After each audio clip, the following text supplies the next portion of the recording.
Assalamualaikum warahmatullahi wabarakatuh. Salam sejahtera untuk kita semuanya. Selamat datang di channel saya RZLMD. Dalam video kali ini saya akan membahas materi tentang overhaul kepala silinder. Sebelum kita membahas materi ini lebih dalam, jangan lupa untuk Anda yang menonton video ini untuk subscribe channel saya, like dan share video sebanyak-banyaknya supaya saya lebih bersemangat lagi dalam membuat video-video otomotif lainnya. Terima kasih. Ya. Apa sih overhaul? Overhaul adalah proses pembongkaran, kemudian proses pemeriksaan komponen, kemudian nantinya kita rakit kembali. Tentunya dari pekerjaan overhaul ini mempunyai alasan kenapa dilakukan pekerjaan overhaul atau membongkar memeriksa mesin. Tentunya pasti ada sebuah kerusakan ya yang terjadi kepada komponen kepala silinder. Maka perlu kita bongkar atau kita lakukan overhaul kepala silinder. Jadi sebelum kita melakukan overhaul, kita analisis dulu kerusakan apa yang terjadi pada komponen tersebut. Baru kita laksanakan overhaul. Kalau komponen kepala silinder kok rusaknya tidak terlalu berat, jadi kita nggak usah lakukan overhaul. Ya. Kita cukup perbaikan ringan saja, ya itu sudah cukup. Tetapi kalau komponen ini dirasa rusak di bagian dalam kepala silinder dan menimbulkan gejala-gejala atau indikasi yang parah, kita harus melakukan pembongkaran. Ya. Nah, di dalam video ini saya akan menjelaskan bagaimana langkah pembongkaran dan yang paling penting adalah langkah pemeriksaan dan langkah perakitan. Langsung saja kita ke langkah pembongkaran atau pelepasan kepala silinder. Ya, tentunya sebelum melepas kepala silinder, kita lepaskan dulu knalpot, kemudian tutup kepala busi dan businya, lepaskan baut-baut pemasangan manifold, pemasukan atau karburator. Ya. Kemudian baru kita lepas tutup lubang penyetel klep. Ya, di gambarannya Anda bisa lihat ada gambar yang saya sajikan dalam video presentasi ini. Ya, setelah itu lepaskan baut 6 mm pada tutup samping kepala silinder. Biasanya letaknya di bagian pendingin oli. Ya, ada sirip-sirip ini. Ya, sirip-sirip ini adalah oil cooler atau pendingin oli. Ada baut ukuran 6 mm, kamu lepaskan untuk membuka penutup samping kiri kepala silinder, seperti itu ya.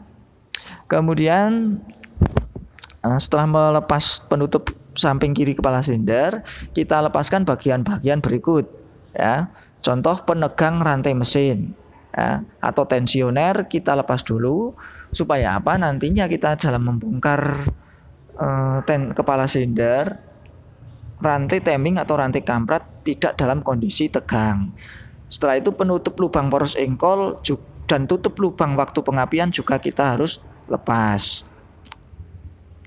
Selanjutnya, sebelum kita membongkar kepala silinder, hal yang paling penting harus kita perhatikan adalah putar poros engkol berlawanan arah jarum jam dan tepatkan tanda T pada rotor magnet dengan tanda penyesuaian di sebelah kiri dari penutup bak mesin. Jadi kita topkan dulu mesin sebelum kita membongkar kepala silinder. Cari titik top kompresinya ya. Kemudian setelah itu kita lepaskan baut-baut ya yang berada pada sprocket, camshaft dan pin dowel ya untuk melepas bagian sprocket dan rantai kampret atau rantai timing. Ada catatan di sini, tahan rantai mesin dengan sepotong kawat untuk menjaga agar rantai mesin tidak jatuh ke dalam silinder, seperti itu. Ya. Setelah itu lepaskan bagian-bagian seperti mur, ya, mur pengunci kepala silinder, ya, cincin-cincin seal dan cincin tembaga, kemudian penutup kepala silinder. Ya, setelah itu kita lepaskan gasketnya. Nah, harus perhatikan di sini cara membongkar kepala silinder. Kita perhatikan dulu mesin itu dalam kondisi panas atau dingin. Ya, kalau mesin itu dalam kondisi panas, kita lepas dari baut samping atau baut pengikat samping kepala silinder. Setelah itu baru kita lakukan pembongkaran pada mur pengunci kepala silinder. Ya, kita lakukan pembongkaran dari baut itu dengan cara menyilang. Ya, tidak boleh urut, tapi kita harus menyilang seperti itu. Ya.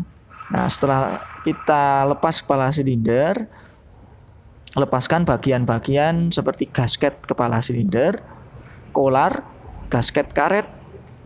Ada kolar lagi, ada ring O dan pin-pin dowel. Jadi di bagian kepala silinder ada komponen-komponen kecil yang fungsinya sebagai pendukung, ya. Walaupun komponen itu komponen yang kecil, itu komponen kelengkapan dari kepala silinder yang tidak boleh kita hiraukan, ya. Nah, kepala silinder di dalamnya masih ada komponen yang nantinya kita bongkar, ya. Tentunya kamu harus membongkar dulu terlebih dahulu, yaitu bagian oil cooler, ya. Baut ukuran 8 kita bongkar, ya. Kemudian setelah itu kita masukkan baut 8 ke poros pelatuk, ya. Kita gunakan baut 8 itu fungsinya untuk melepas poros pelatuk supaya lebih mudah. Karena pada bagian poros pelatuk ini terdapat ulir, ya. Untuk yang tujuannya memang untuk melepas poros pelatuk. Jadi nantinya ketika kamu merakit kembali, ini hati-hati, jangan sampai ulir ini terbalik ketika kamu memasangnya. Ya, kalau kamu sampai membalikkan ulir di bagian dalam, yang nantinya kamu dapatkan setelah itu, kamu tidak bisa melepas kembali poros pelatuk dengan baut. Ya, kemudian setelah itu poros pelatuk dilepas, lepas pelatuk dan plat stoppernya. Ya, setelah pelatuk, plat, kemudian baru noken as yang kita bongkar. Ya, noken as atau camshaft. Nah, untuk membongkar komponen satu ini atau yang disebut dengan pegas klep, kita menggunakan special service tool atau SST yang disebut dengan valve spring compressor. Fungsinya adalah untuk menekan pegas katup supaya nantinya kita melepas pengunci klep dengan mudah, atau kuku-kuku klep kita lepas dengan mudah dengan alat valve spring compressor. Setelah itu lepaskan bagian-bagian dari komponen kepala silinder, kita tata secara rapi, ya. Kita identifikasi komponen-komponen dari kepala silinder, ya, seperti yang terlihat pada gambar seperti ini, ya. Baru kita identifikasi komponennya, ya. Dari pemeriksaan pertama ada pemeriksaan poros hubungan atau noken as. Periksa pertama yaitu periksa bearing atau laher noken as, ya. Apabila terdengar suara yang berisik, ya, gantilah bearing ini dengan bearing yang baru, ya. Bearing yang bagus itu bearing yang tidak menghasilkan suara bising dan terpasang erat pada poros berhubungan, ya. Kemudian setelah bearing yang kita periksa, kita ukur menggunakan mikrometer pada bagian cam atau tonjolan noken as, ya. Kita ukur dengan menggunakan alat mikrometer, ya, dengan batas servis yang sudah ditentukan pada buku panduan. Untuk noken as masuk, ya, kamu bisa lihat batas servisnya yaitu 26,26 mm. Kemudian untuk noken as buang yaitu 26,00 mm, ya. Kita ukur menggunakan alat mikrometer, ya. Tentunya Anda sebelum memeriksa kepala silinder, Anda harus bisa membaca alat ukur mikrometer ini. Kemudian setelah kita periksa dengan pengukuran noken as, kita periksa hubungan dekompresi, ya, hubungan dekompresi dengan jari-jari tangan. Pastikan bahwa hubungan dekompresi ini hanya dapat berputar searah jarum jam saja dan tidak dapat berputar berlawanan dengan arah jarum jam. Jika hubungan dekompresi rusak, gantilah poros hubungan secara utuh, ya, seperti itu.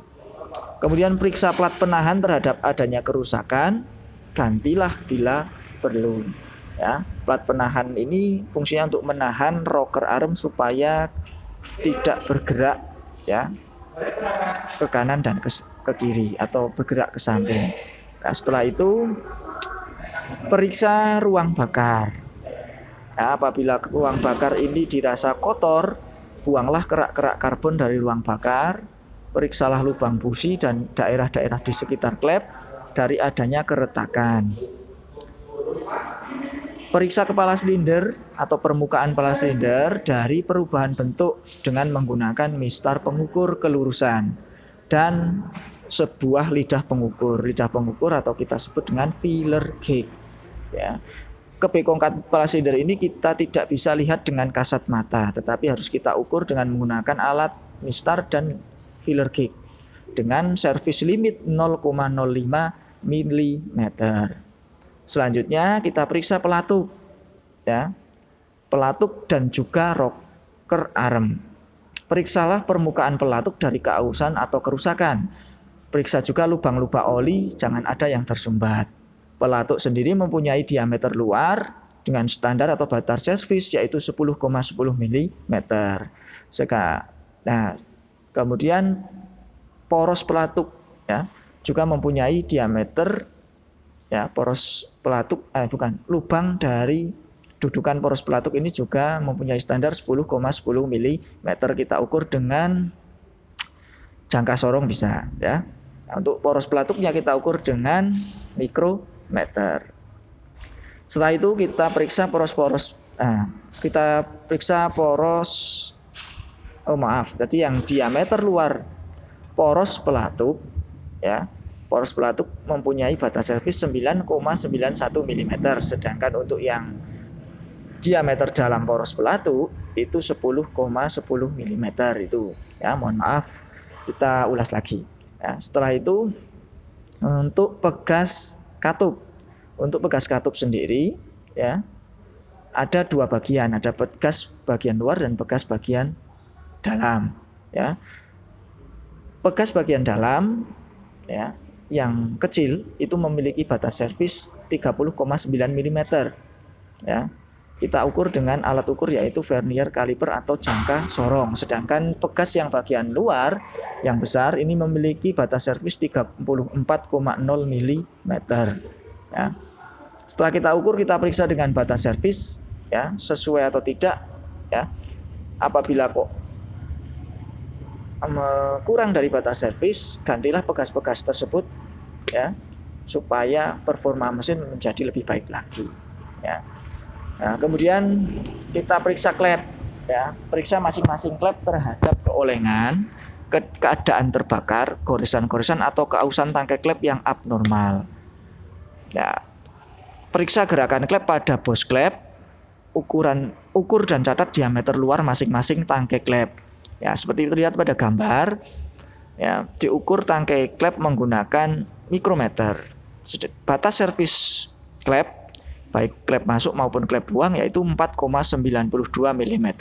Jadi perhatikan, ini yang akan kita bahas ini adalah motor Supra NF 100 cc, ya, dengan batas servis tangkai klep atau diameter batang klep yaitu 4,92 mm.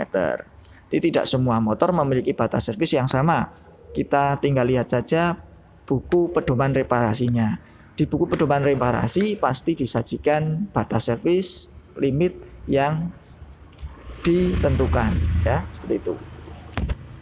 Kemudian klep diukur juga bagian dari dudukannya. Dudukan klep ini mempunyai standar juga atau batas servis, ya. Dudukan klep mempunyai standar 1,0 mm. Apabila melebihi itu, ya, mempunyai limit atau batas servisnya 1,6 mm. Jadi maksimal dudukan klep, ya, yang bersinggungan dengan kepala silinder ini atau dudukan klep itu mempunyai lebar maksimal 1,6 mm. Jika dudukan terlalu lebar, terlalu sempit, atau mempunyai daerah-daerah yang terlalu rendah, dudukan klep harus disekir ulang atau disekur, ya, bahasanya. Nah, setelah itu, ini kita lihat cara mensekir ulang klep, ya, menggunakan alat sekir klep, kemudian menggunakan obat sekir, ya. Nah, setelah pemeriksaan selesai, kita melaksanakan proses perakitan kepala silinder. Ya, di proses perakitan kepala silinder ini adalah kebalikan dari proses pembongkaran. Ya, nah, kalau kita bahas ini masih banyak sekali ya. Intinya proses perakitan harus dilakukan secara hati-hati, kebalikan dari proses pembongkaran. Pemasangan gasket baru harus diperhatikan supaya tidak terjadi kerusakan pada komponen yang kita ganti dengan yang baru tadi ya. Nih, video kali ini mungkin cukup sekian. Kalau Anda masih bingung, Anda ingin bertanya pada saya, silakan tinggalkan komentar Anda di kolom komentar ya. Sekali lagi saya mohon maaf apabila ada kesalahan kata, kalimat ya. Video ini saya akhiri. Wabillahi taufik wal hidayah. Wassalamualaikum warahmatullahi wabarakatuh.